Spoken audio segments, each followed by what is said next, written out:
시간에 주시는 하나님의 말씀은 히브리서 2장 18절 말씀입니다. 우리 다 같이 일어서서 한 목소리로 봉독하시겠습니다. 그가 시험을 받아 고난을 당하셨은즉 시험 받는 자들을 능히 도우실 수 있느니라. 아멘. 예, 자리에 앉아 주십시오.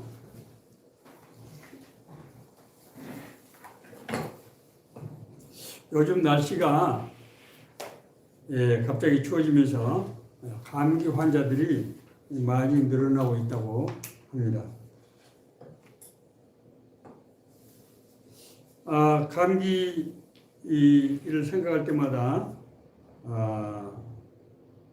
제가 이렇게 늘 마음에 생각이 나는 것은 어릴 적에 이렇게 저희들이 감기 걸려서 힘들면은 어머니께서 기도를 하시는데 뭐라고 기도를 하시는가 하면은 나에게 병을 주시고 저 어린 것 병을 낫게 해주세요 하는 그런 기도를 하시는 걸 들었습니다.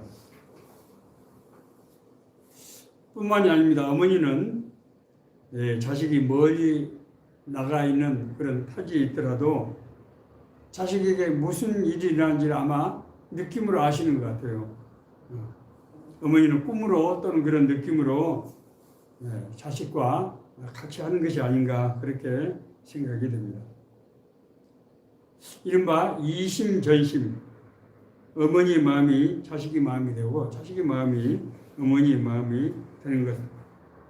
다시 말씀드리면 어머니와 자식이 서로 연결되어 있다고 하는 그런 생각이 듭니다. 오늘 본문 말씀은 그가 시험을 받아 고난을 당하셨은즉 시험 받는 자들을 능히 도우실 수 있느니라. 예수님의 구원 사역이 예수께서 받으신 고난과 연결되어 있다고 하는 것을 말씀하고 있는 것입니다.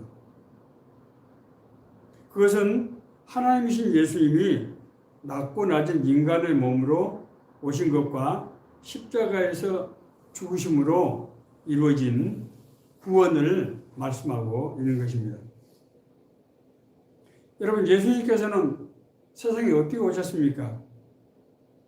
성경은 예수께서 동정녀 마리아를 통해서 성령으로 잉태되심으로써 사람의 모습을 입고 오셨다. 그렇게 기록하고 있습니다.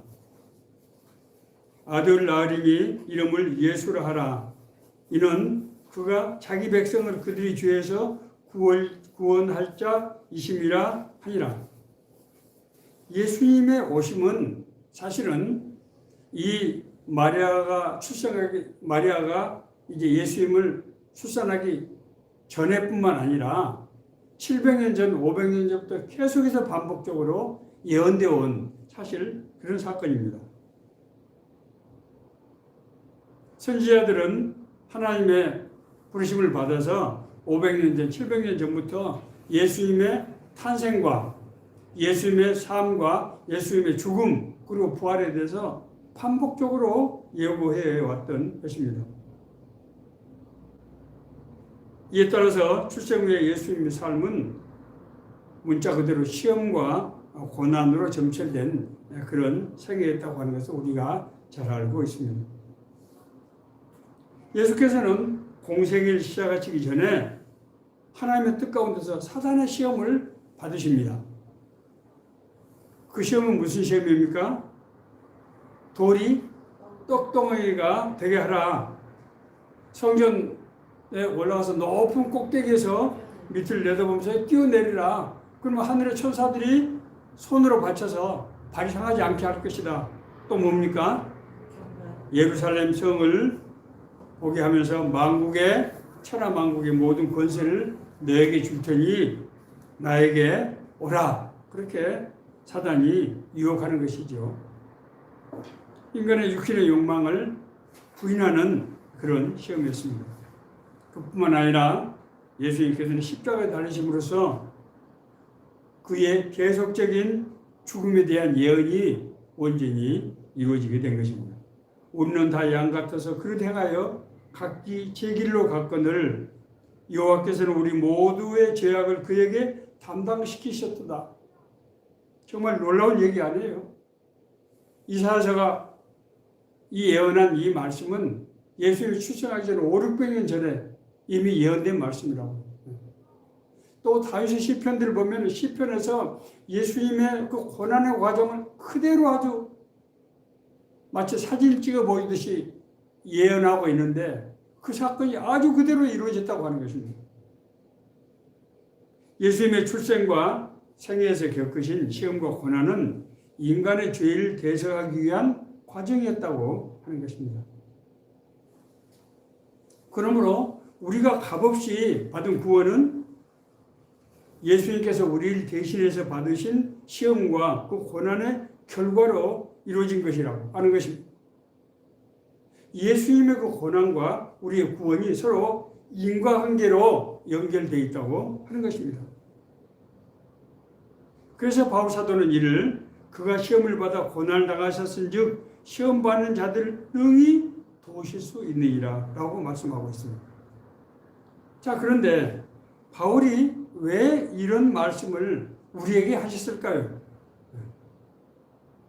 이 바울 사도의 이 말씀은 구원받은 하나님의 자녀를 성경이 왕같은 제사장이여 너희는 거룩한 나라다 이렇게 말씀하신 그 말씀과 서로 연결되어 있다고 하는 것입니다.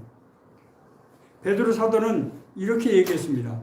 2장 9절에서 그러나 너희는 택하신 족속이요 왕같은 제사장들이요 거룩한 나라요 그의 소유가 된 백성이니 이는 너희를 어두운 데서 불러내어 그의 귀한 빛에 들어가게 하신 이의 아름다운 덕을 선포하게 하려 하심이라. 우리 하나님을 믿는 하나님의 자녀들, 예수 그리스도를 믿고 따르는 이 자녀들, 제자들이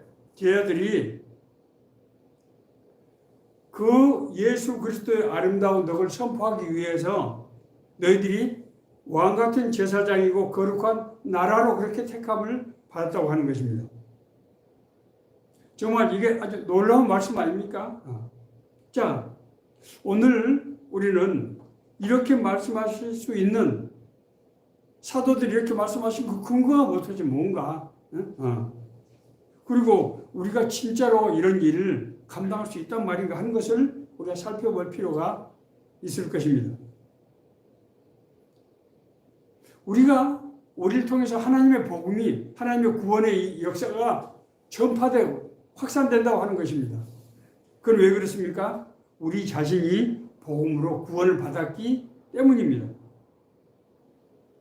복음으로 구원받은 사람, 이 내면의 우리 심령 속에는 복음의 능력이 우리 안에서 형성된다고 하는 것입니다. 이것은 마치 우리가 바이러스 같은 백신을 우리가 맞았을 때 그것이 면역이 형성되는 것과 똑같은 그런 이치입니다. 이것이 바로 뭡니까? 성령의 권능입니다. 우리가 구원받았다고 하는 것은 하나님의 영인 성령이 우리 심령 안에서 회복됐다는 얘기. 성령이 회복이 돼서 그 성령이 역사하는 능력을 갖고 있다고 하는 것입니다. 오직 성령이 너에게 임하시면 너희가 권능을 받게 되는데 그래서 예루살렘과 온 유대와 사마리아 땅까지 이르러서 내 증인이 될 것이다. 우리가 구원받고 거듭난 것은 우리 자신이 거듭났을 뿐만 아니라 우리 안에 구원의 능력이 내재되어 있다고 하는 거예요. 예수님께서 부활승천을 하시면서 제자들에게 성령의 권능이 임하게 됐습니다. 제자를 통해서 막 기사와 표적들이 막 일어나는 거예요. 그런데 이런 능력은 사도들에게만 나타난 것이 아니고 예수님을 따르는 모든 제자들에게도 거기 나타났어요. 사도행전에 나와서 그런 사도행전을 보면은 그런 사건들이 계속 기록이 되어 있어요. 그 중에서 이제 대표적인 인물을 우리는 보통 빌립과 스데반으로 그렇게 꼽습니다.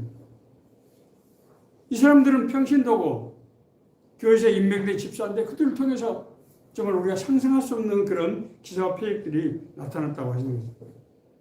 이후에 성령께서 교회를 세우실 때 그 교회에 속한 모든 성도들에게 각자에게 성령의 은사를 주셔서 그 은사들이 합해서 주님의 몸된 교회를 이루게 하셨다고 하는 것입니다. 주님의 몸된 교회라고 하는 것은 예수 그리스도의 사역의 재현이에요. 예수 그리스도의 사역의 구현이라고요. 그의 성도들에게 주신 그 성령의 은사들을 결합해서 전체가 예수 그리스도 하신 것과 똑같은 그런 사역이 이루어지게 하셨다고 하는 것입니다.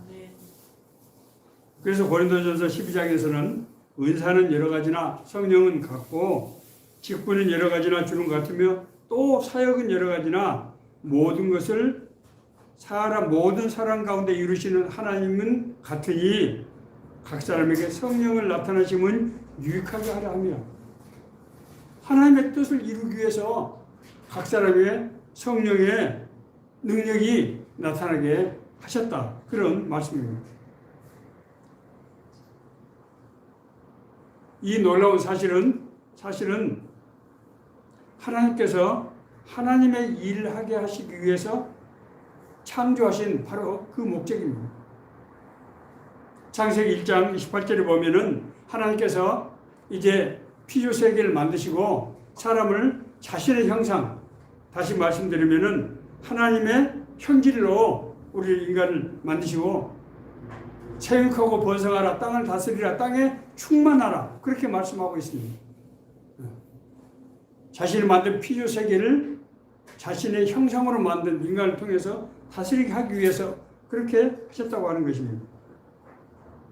그렇기 때문에 성경은 하나님의 우리를 구원받고 거듭난 우리를 하나님의 자녀인 동시에 하나님 나라 상속자라고 그런 표현을 쓰고 있습니다.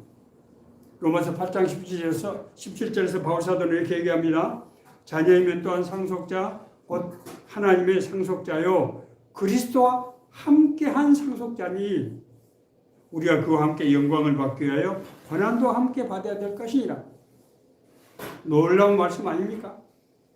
앞서 그리스도께서 고난을 받으셨으니 고난당한 자들을 능히 도우실 수 있다고 했는데 하나님의 은혜로 구원받고 거듭난 우리가 그리스도와 똑같은 그런 상속자로서 그 일을 행하게 된다는 거예요. 우리가 받은 고난은 그리스도가 받은 그 고난과 같은 성질의 것이라고 하는 것을 성경은 지금 얘기하고 있어요. 그를 통해서 뭐가 일어난다? 하나님의 구원의 역사가 일어나는 그 바로 요소라고 하는 것이 성경은 지금 말씀하고 있는 것입니다. 다시 말씀드리면은 하나님의 자녀인 우리 삶을 통해서 하나님의 뜻, 하나님의 나라가 이루어지게 된다고 성경은 지금 말씀하고 있는 것입니다. 그렇기 때문에 예수님께서 받으신 고난은 하나님의 똑같은 상속자인 우리 삶과 사역에 그대로 적용되는 바로 그 모형이라고 하는 것입니다. 예표라고 하는 것입니다. 그래서 예수님께서는 자기를 따르는 제자들에게 또 우리에게 이르시되 아무든지 나를 따라오려거든 자기를 부인하고 날마다 제 십자가를 지고 나를 따를 것이니라 라고 말씀하십니다. 예수님을 믿고 구원받고 거듭난 제자들 우리는 예수님께서 지신 십자가를 지고 세상을 살아가게 된다고 하는 것입니다. 자, 그러면은 우리가 구체적으로 우리가 어떻게 이웃의 고난을 도울 수 있는가? 그리고 그렇게 했을 때 그들에게 어떤 일이 일어나는가 하는 것을 우리가 실제적으로 살펴볼 필요가 있습니다. 첫 번째는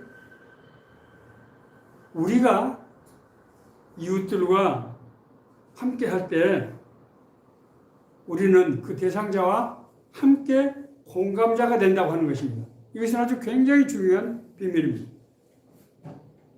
예수님께서 공생애를 시작하실 때 맨 처음 가신 곳은 자신의 고향 나사렛을 떠나서 갈릴리 가버나움 지역이었습니다.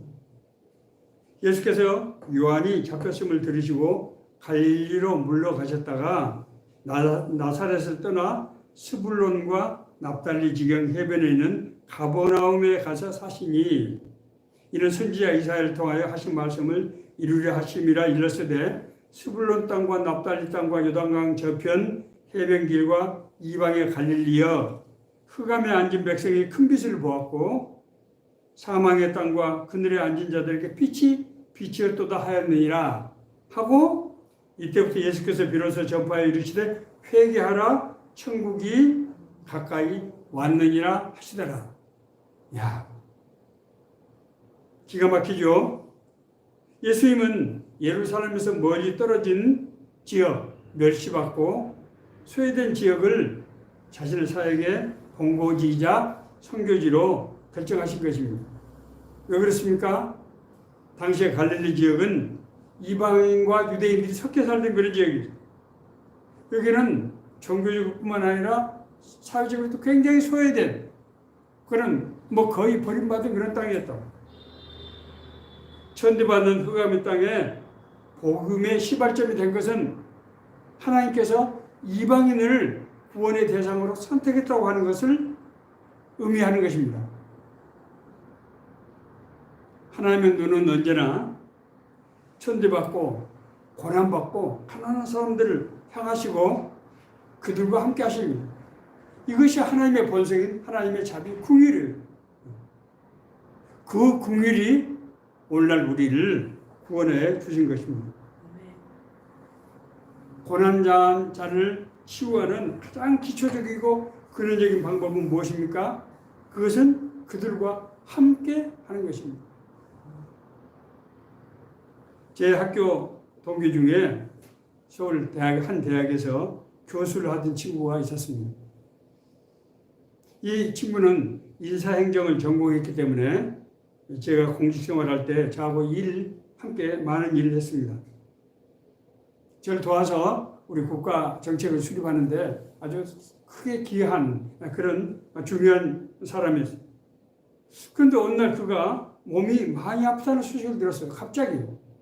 갑작스럽게. 얼마 전까지 바로 몇 달 전까지 일을 했는데 갑자기 몸이 많이 아프다는 거예요. 저는 그 소식을 듣고 황급히 이제 잠실에 있는 그의 자택을 이제 방문하게 됐습니다. 가서 보니까 얼굴은 멀쩡한데 집안 분위기가 좀 이상해요. 그래서 어떻게 된 거냐 물었더니 6개월 전에 병원에 가서 몸이 이상해서 진단을 받았는데 대퇴부의 암이 이제 발생했는데 이 암이 모든 장기에 전이가 돼서 여명이 얼마 남지 않았다는 거예요. 저는 너무 충격을 받아서 아니 그때 오찬하고 나하고 같이 일하고 그랬는데 그때 그러면 이미 암이 그렇게 퍼져 있었단 말이야? 말을 할 수가 없었어요. 제가 무슨 말을 어떻게 해야 될지 알 수가 없었어요. 그래서 제가 하교수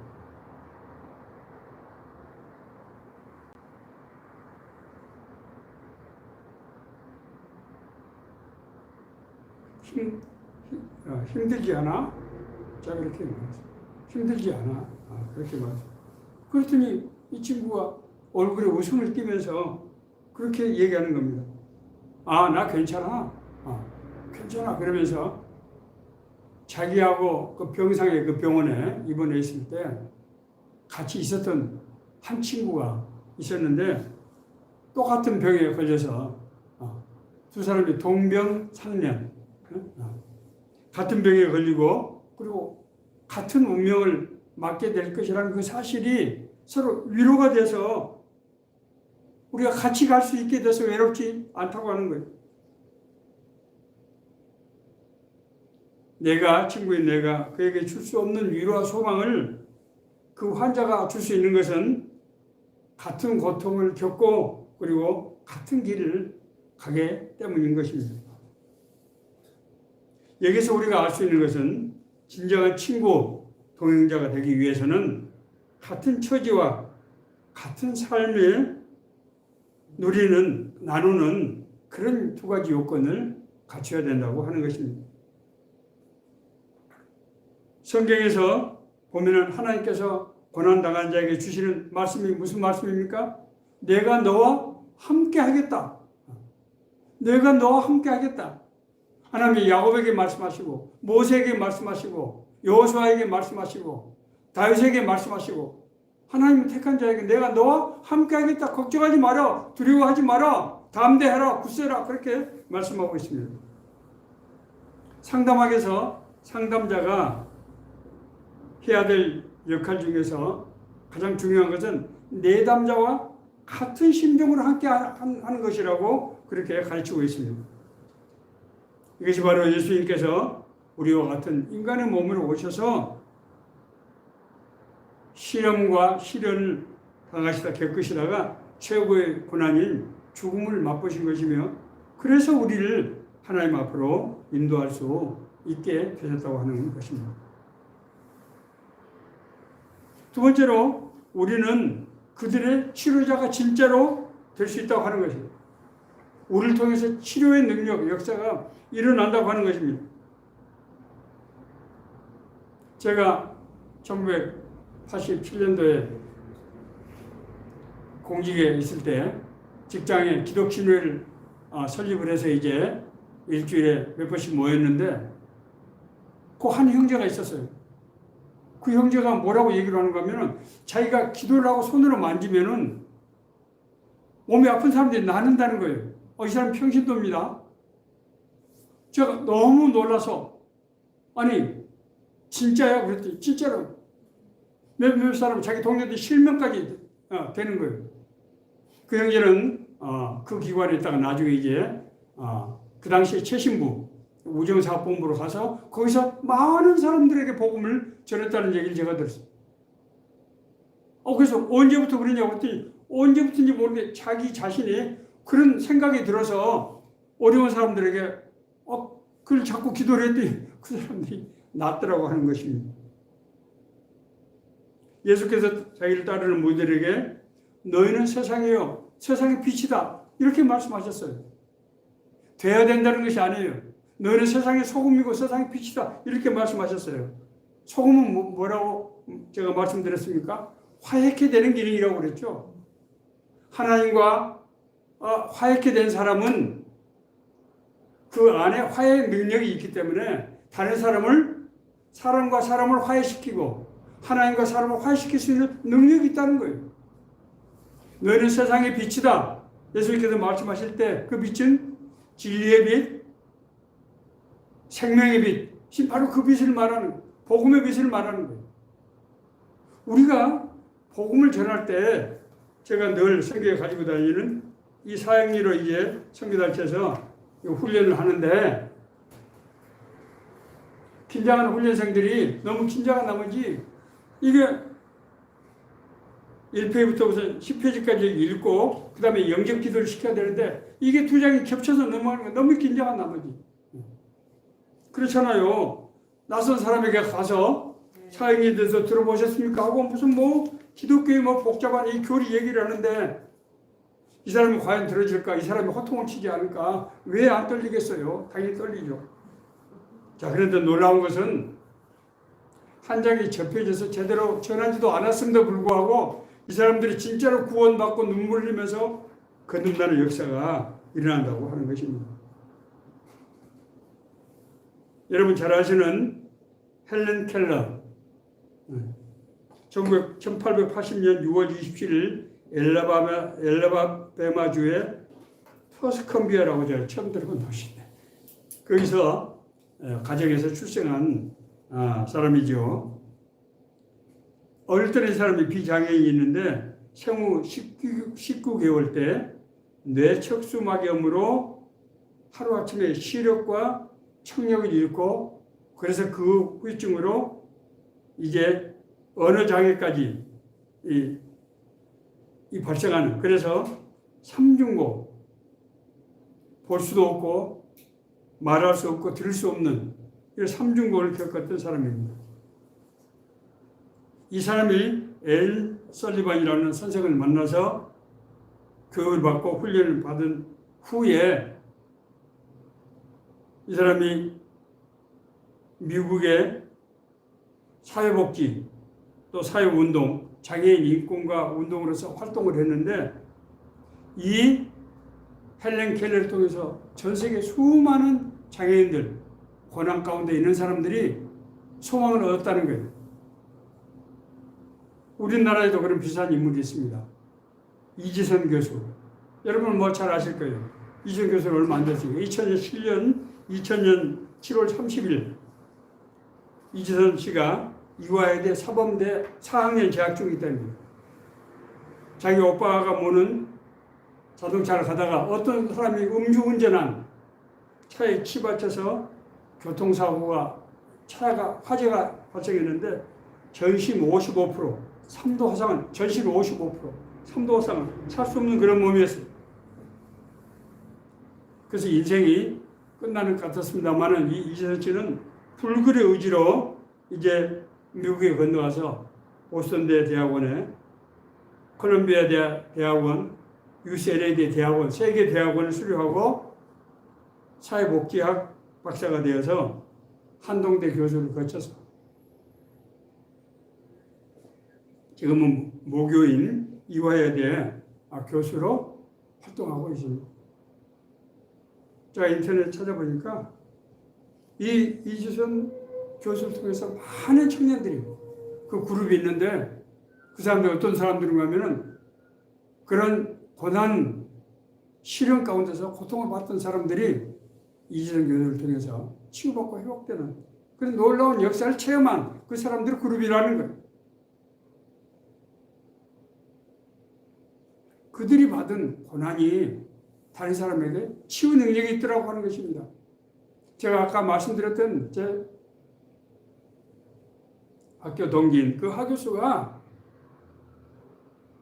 느닷없는 6개월 사이에 죽음은 눈앞에 둔 사람인데 그 죽음에 대해서 표현할 수 있었던 것은 같은 동병상련의 친구, 그 환자가 있었기 때문에 그 두 사람들이 서로 위로하고 격려하면서 같은 길을 가게 돼서 외롭지 않다고 저에게 얘기했다고 하는 것입니다. 구원받은 자의 고난은 우리를 그 대상자를 성령의 소망 가운데로 인도하는 그런 능력을 가지고 있습니다. 죄인 인간은 하나님의 영인 성령을 알 수 없고 그래서 성령이 우리에 대해서 가지고 있는 소망을 품을 수가 없어요. 그건 불가능한 일. 그런데 우리가 겪은 고난이 인내를 만들어내고 그렇죠. 인내는 이 연단이 중요합니다. 연단은 자기 자신의 내면에 쌓인 찌꺼기 같은 거예요. 허물, 죄들, 깨끗하지 못한 것들 이런 거예요. 이것이 뭘 통해서 없어진다고요? 고난을 통한 연단을 통해서 그런 것이 없어진다는 거예요. 그래야 비로소 그 다음에야 우리가 성령에 대한 소망을 품을 수 있게 된다고 하는 것입니다. 이것은 정말로 중요한 사실인데 로마서 5장 3, 5절에서 바울 사도는 이렇게 얘기하고 있습니다. 다만 이뿐 아니라 우리가 환난 중에도 즐거워하나니 이는 환난은 인내는 연단은 소망을 이루는 줄 알미로다. 소망이 우리를 부끄럽게 하지 아니하면 우리에게 주신 성령의 능력으로 말미암아 하나님의 사랑이 우리 마음속에 부음받음이니 그 소망은 그냥 내가 만들어놓은 소망이 아니고 하나님의 사랑으로 나에게 비춰주신 그 소망이라는 거예요. 이게 무슨 말입니까? 우리가 드디어 하나님의 인도의 빛을 받아서 나갈 수 있게 되었다고 하는 거예요. 뭐 때문에? 이 고난 때문에. 우리가 병원에 가길 좋아하는 사람이 누가 있습니까? 그러나 우리가 병원에 가는 이유는 목적이 뭡니까? 병든 몸을 치료하기 위한 거예요. 치료하기 위한 거죠. 우리가 고난 자체를 좋아하는 사람이 누가 있겠습니까만 그 고난은 반드시 나쁜 것이 아니라는 거예요. 우리가 병들어 있는 몸을 우리가 치유해서 하나님 나라에 대한 소망을 품게 할 뿐만 아니라 실제로 인도함을 이끌림을 받을 수 있는 그 상태로 하나님께서 우리를 만든다고 하는 것입니다.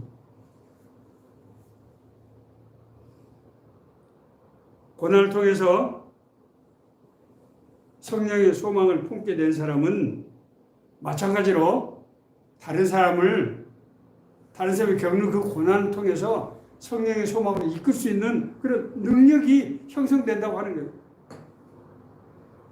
이런 것은 특별한 은사나 직분을 받은 사람이 아니라 하나님의 은혜로 구원받고 거듭난 모든 사람들에게 나타난다고 하는 것입니다.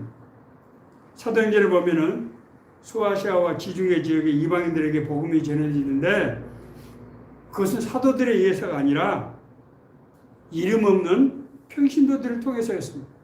제가 성경을 읽겠습니다. 사도행전 11장 19절에서 22절에 있는 말씀이에요. 그때 스데바노 일로 일어난 환란으로 말미암아 흩어진 자들이 베니게와 구브로와 안디오게까지 이르러 유대인에게만 말씀을 전하는데 그 중에 구브로와 구레네 몇 사람이 안디옥에 이르러 헬라인에게도 말하여 주 예수를 전파하니 주의 손이 그들과 함께 하시며 수많은 사람들이 믿고 주께 돌아오더라. 예루살렘 교회가 이 사람들의 소문을 듣고 바나바를 안디옥까지 보내니 예루살렘 교회가 소아시아 지역을 개척한 게 아닙니다. 지중해를 개척한 게 아니에요. 이름도 없는 평신도들, 예루살렘에서 성령 체험한 평신도들을 통해서 하나님의 복음이 전파되는데 수많은 사람들이 믿게 되었어요. 그래서 사도들이 가서 이제 제대로 체계적으로 가르쳐야 될 필요를 느껴서 바나바를 안디옥으로 보내고 바나바가 그 지역에 있던 바울을 픽업해서 두 사람이 사역을 해서 이방 선교가 열매를 맺게 된 것입니다. 놀랍지 않아요?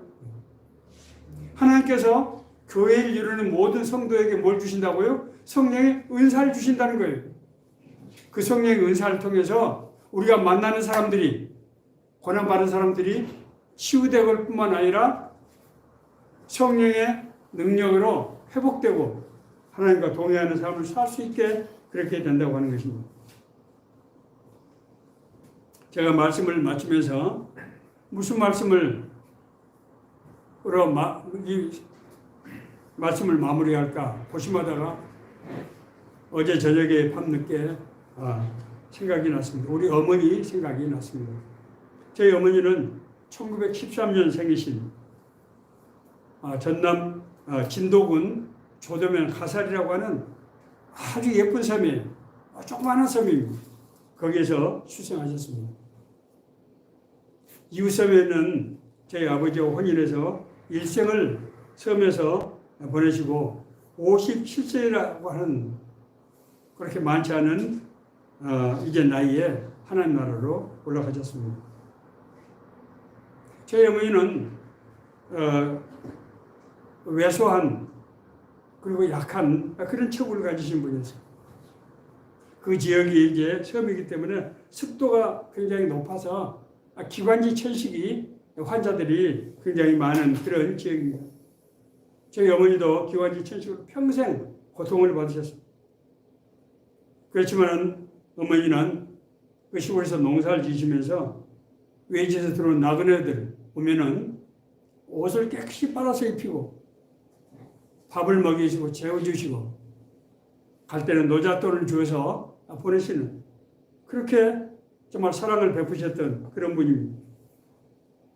어머니는 어릴 적 섬을 떠나서 도주로 유학 갔던 아들을 위해서 집안에 뒤에 조그마한 샘이 하나 있었는데 거기서 샘을 떠놓고 평생 새벽 기원을 하셨습니다. 그 은혜로 아들은 구원받고 하나님의 복음을 전하는 삶을 살게 되었다고 생각이 듭니다. 어머니의 고난과 이로 인한 구원의 사건은 바로 그리스도의 고난 그 모습이라고 하는 것입니다. 우리가 구원받고 하나님의 자녀가 된 것은 누군가 우리를 위해서 십자가의 고난을 진 분들의 희생과 헌신이 있었다고 하는 것을 우리가 절대로 이해해서는 안 된다고 하는 것입니다. 예수님께서 너희들에게 그렇게 말씀하셨습니다. 너희는 세상의 소금이다. 너희는 세상의 빛이다. 너희들이 하나님과의 불화로 고난받고 고통받고 죄가 뭔지 알지 못하고 혼돈하며 방황하는 사람들에게 하나님의 사랑을 전할 때 그들이 하나님의 사랑을 깨닫게 되고 받게 되고 그래서 구원받고 거듭나는 역사가 일어나고 그래서 하나님과 동행하는 삶을 살 뿐만 아니라 그들의 삶 가운데서 하나님의 나라가 이루어지는 역사가 이루어진다고 하는 것입니다. 아멘. 오늘 이제 본격적으로 추워지는 계절, 이 겨울에 이제 첫틀 머리에서 우리에게 주신 이 말씀이 우리 갈 길 인도하시고 우리에게 성령의 권세와 능력으로 역사하시는 하나님의 생명의 말씀이 되기를 간절히 바랍니다. 아멘. 네.